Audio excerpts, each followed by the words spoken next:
biggest waste of money and a stupid, stupid purchase and something that I do regret. Buying that bag was just stupidity. Hello there, welcome back to my channel. Thank you so much for joining me. Today let's talk about the mistakes that I have made and the costly lessons that I have learned along the way, figuring out which handbags actually work for me and getting myself to the point where I have a collection of bags that actually work and actually fit my lifestyle and bags that I actually love to use and enjoy. I thought this was a fabulous video idea. This is a tag video by Connor from The Closet and I will link his video down below. And in his video, he talked about how he has accidentally curated his luxury handbag collection, and it really got me thinking to how I have ended up with the collection that I have, the bags that are on repeat, and how many mistakes I made to get here and the regrets that I have from that. And number one has to be accepting and realising that just because a handbag costs a lot of money doesn't mean you have to buy the biggest one you can afford.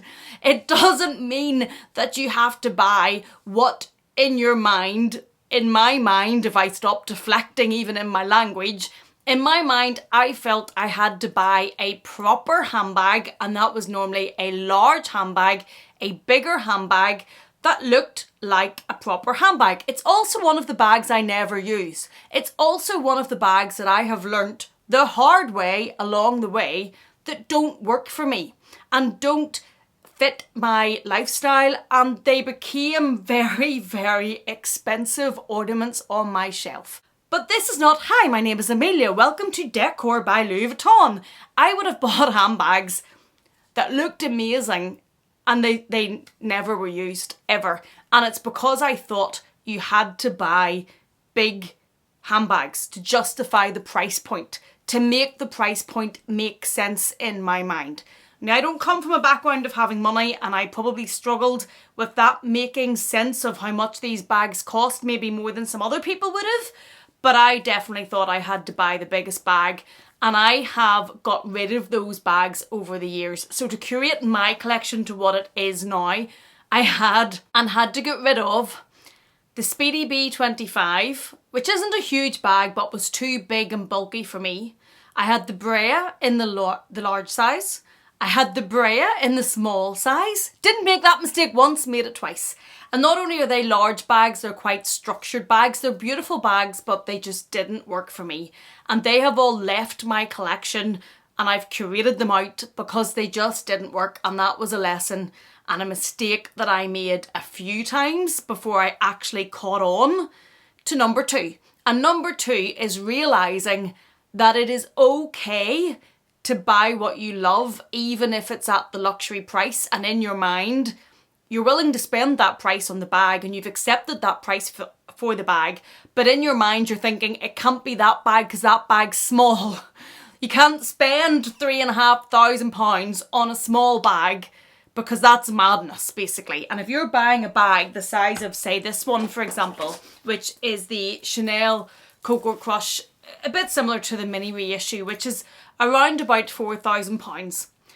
I had to get to the point where I accepted in my mind that even though this is very small, that if I was going to start buying designer handbags and I was going to keep buying them, that it was okay to buy the bags that worked for me, which happened to be small crossbody bags for the most part, and get over the price point, get over the fact that that amount of money to me didn't equate to a very small bag. The bag that I had for a very long time, I have actually hunted it out to show you. And this is the bag that I had for a very long time and used all the time while I had those nice fancy Louis Vuitton decoration handbags on my shelves, but never ever used. This is the bag that I routinely used. I used this bag to death. It is a, oh, do we see a theme in the colour? See, this isn't you, this colour thing. But this bag I took on holiday, I wore casually, I wore at the weekend, I wore this to death. This is a crossbody bag from Topshop. It was very flat to your body, it's very small. I actually remember being in Louis Vuitton in San Francisco and buying the Brea in the larger size. Loved the colour, had in my mind that's the bag I had to have, made a beeline for it, didn't even consider it anything else. And I remember having this flitting thought, Like, wouldn't it be good if they actually did some of these small pouch types bags? Because that's what I actually wear. And wouldn't that be a fun idea? But I didn't even ask, didn't even look to see if they had smaller bags that might work, bags that were crossbody, went straight for this big massive structured bra that was beautiful and sat on the shelf while I continued to use this. This is the bag that got so much use and I think cost about £25 because in my mind, those two things didn't equate. So number two, I had to accept that if I was going to spend this money, which is ridiculous anyway, didn't matter if it was a big bag or a small bag, and you better buy the bag you're actually going to use and wear and get the use out of and is actually going to cost per wear. I know that's funny with these types of prices, but you're actually going to wear it and it's not going to be just sitting on the shelf. And that took me a while. Number three, and this led to quite a curation of my collection. This led to quite a few bags having to sally on out the door because Amelia had bought them without even really thinking about it. And it was buying bags that I just fell in love with. Looked at them on the screen, fell in love with them. Didn't even think about how they were going to work for my lifestyle, if they were going to work for my lifestyle, did they work for my body shape, could I actually see myself using them or wearing them? Thought process didn't even go that far. Amelia, smart, and it was normally bags bought online that I hadn't actually been in the store and tried on, although I've made mistakes there as well, but this was more so. And I would look at it and think to myself, oh, that's beautiful. I really want that in my collection. I'm going to buy that. And didn't go on to any of the uses of the bag or how you would wear it. And I have a list here for you that were curated and went from my collection. The Chanel bucket bag. I loved that bag. It was beautiful. I don't like bucket bags. Didn't work for me. It was too bulky crossbody. I didn't ever really use it handheld. Now I have evolved a little bit as a person, as a handbag loving person, and I now accept that not all of my bags have to be worn crossbody. In fact, there's some bags that I have here that are handheld that I love and I really like using them handheld. The BB in the capucines in the background, the arty capucines, oh, can't work my finger, this one. That comes with a crossbody strap, never use it. Always use it handheld. The Fendi baguette, which is somewhere, the silver sparkly one, has a baguette strap. I never use that, always use it handheld. So I have learnt that lesson. But the bucket bag shape, I just don't love using. And I bought that bag because it was so pretty. And then I refused to let it go for a very long time because I liked looking at it so much. And because it was such a pretty bag. And it was the rolled up bucket bag and it was beautiful. But I just didn't use it. So that had to go. Then there was the trendy CC. Oh, I loved that bag. I loved the look of that bag. Wore it once. Wore the bucket bag once. The trendy CC, as much as I think it's beautiful, and I love the granny shape of it, and I love the top handle, and I love the big tacky Chanel bar at the top, and I love the colour I had. I loved it. I loved it on my shelf. Just didn't use it. Even as a handheld bag, didn't use it, and it just, crossbody, just about worked, but a bit too bulky, and it's lambskin, so you had to be careful of the corners and the wear. And another bag that I bought because I just loved the look of and didn't give any thought as to how it would actually work for me. The multicoloured Fendi baguette, which I loved the colours of. I absolutely loved the multicoloured Zucca print on that bag. Didn't love the background colour. Didn't love that the baguette medium size, which that was the regular size, doesn't really work crossbody, so you need a different strap. Then when you put the different strap on it crossbody, on me it was a little bit too big.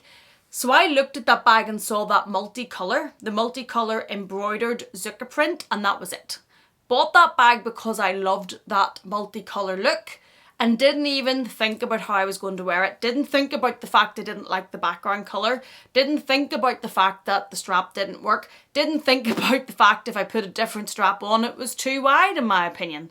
So didn't consider any of those things. That's also had to be curated from my collection. The Chanel Gabrielle. Really liked the look of it. Thought it was cool. Thought it was quirky. Saw it, I think, on Fashionably Amy's channel in the burgundy colour. Decided I wanted it. Had to have it. Didn't wear it. Didn't work. Couldn't make the chains sit the way I wanted them to sit. Even when I didn't love the look of it crossbody, didn't love it on my shoulder, didn't even think about wearing it, just liked the look of it and thought, I'll buy that. Also had to leave my collection. I could go on. There's probably a huge amount more of bags I've had to sell and let go of because I just liked the look of it. I just liked the look of it, fell in love with it on the spot and bought it and didn't even engage the brain to think about how I would actually use the bag, if it would work, how I would wear it. Didn't even think about it. Number 4 is kind of similar, but it's not that I didn't think about how I would use it at all. Oh, I thought about how I would use it. I planned it all out. I pictured it. The only problem was I was picturing a complete and utter fantasy life that I don't live.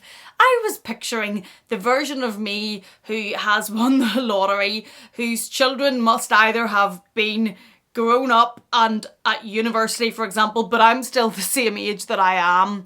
My dogs somehow have all been quarantined and got to go and live in the country by the beach. We have bought a villa apparently right on the beach and it's got a marina right beside it, and it's, oh, this life, I can write great stories. This life was fabulous. So I would think about these bags and fit them into that life.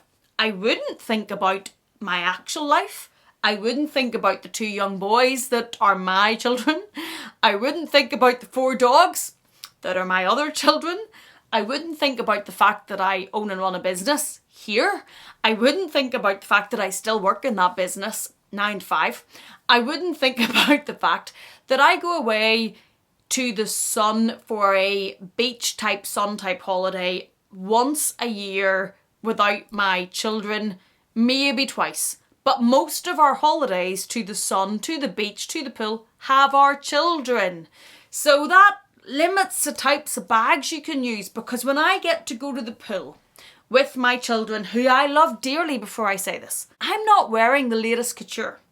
My bikini body isn't as it was in my mind. I don't have a beautiful flowing caftan on and my hat sitting perfectly and my glasses and my makeup done. I don't know why that is, but in this fantasy life. And my jewellery on, and I don't seem to be worried about tan lines, but my jewellery's all on and I've grown about a foot and I'm strolling down looking fabulous with my Chanel de Ville. And that is why I bought the Chanel de Ville. I bought the Chanel de Ville as an alternative to the Neverfull, because I was going to suddenly become someone who was going to swap out my work bag. I never do, but I was going to become someone who swapped out my work bag. I was going to use this light pink fabric work bag in the summer. Never going to work. It rains here in the summer. Never going to work. But I was going to do that. I was going to swap it out and I was going to take it on my fantasy trips and it was going to be fabulous. Biggest waste of money and a stupid purchase, and something that I do regret. Buying that bag was just stupidity. I just bought it for that fantasy life. I didn't even think about real life. Had to stop doing that. Had to curate that bag out the door. Number 5, and it happens to the best of us. And I had to stop buying bags that I bought completely on FOMO and influence and hype, and just getting all caught up in it and the fear of missing out, and I had to have it because it was the next big thing. And of course it didn't work because I didn't really want it in the first place. And I'm thinking of this one that had to go out the door was the Louis Vuitton Nano Speedy. Now I think there may be a Nano Speedy in my future, one that's not plain monogram and one that has the detachable adjustable strap. But the one at the time was plain monogram and did not have a detachable or adjustable strap. And the strap length for me didn't really work perfectly, just about, but not really comfortable. I had a lot of monogram bags at the time, didn't really love the Nano Speedy, and then it was all over Instagram. And all of a sudden I loved it and I had to have it and I paid a reseller for it.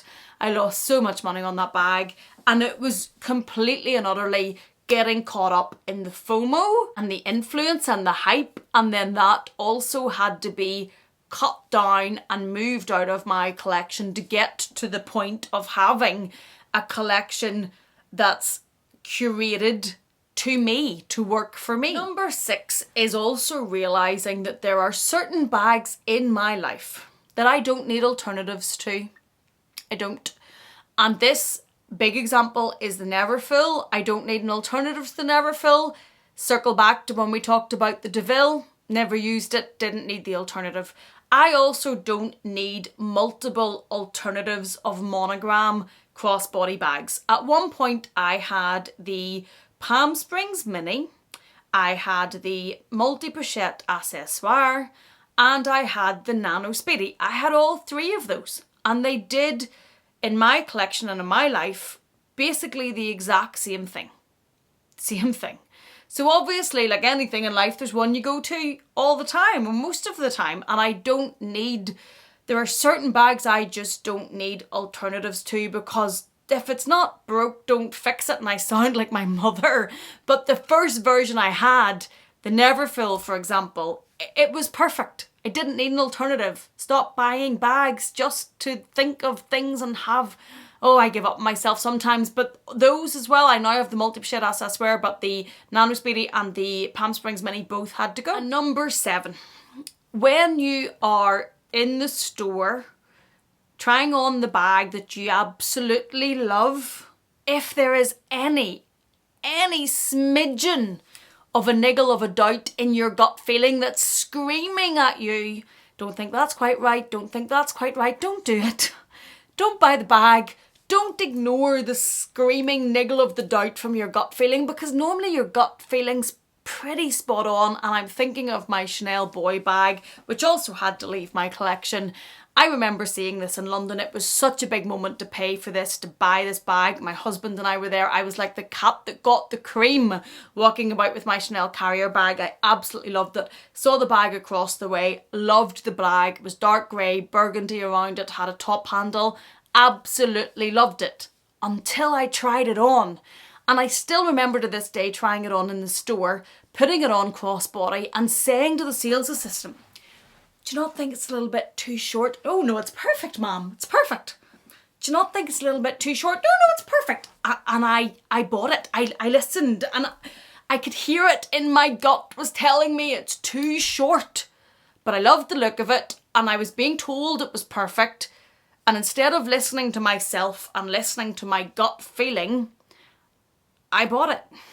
And it also has had to leave because it didn't work for me. And that niggle, don't ignore it. So those 7 mistakes are the mistakes that I have made along the way to getting to the point of having this handbag collection, which is, as Connor said, almost curated by accident to being bags that work for me. That's why we have a multitude of these sorts of bags. We have a multitude of small crossbody, quite a lot of them are Chanel, handbags in bright colours because they work. And I know some people think it's ridiculous that, I don't even know how many there are, like 7 or 8 or so of the same bag. And I know, but they work. So that's why getting to this point of having learned those lessons, made those stupid expensive mistakes, to this accidental curated collection is why there's multiples of these, because they actually work for me and I've got over myself. That's why I have bags like this that I would never back then have got around to paying, I don't even know, I think this was £750 or £800. It's tiny, it's a super mini, but I love it and I get so much wear out of it. This also, I adore this bag. Why did I not buy it sooner? But I would never back then have allowed myself to consider spending the money on this, because I would have thought this was a waste, even though this is exactly what works for me. This bag gets so much wear and I feel fabulous wearing it. But I back then would have thought, you can't, that's ridiculous. You can't spend that sort of money on a small box. It's a lunchbox. It just wouldn't have happened. But getting to here now, through all of that murky past, has led us to where we have multiple crossbody bags, lots of bright colours. We only have 1 capucines in the BB because I only need 1 larger capucines that I'm going to hand carry. That's why most of them are the mini. The Chanel 19 because it's so usable and it's so practical. We have 1 Birkin, not a huge array of them because they're very, very expensive for a start.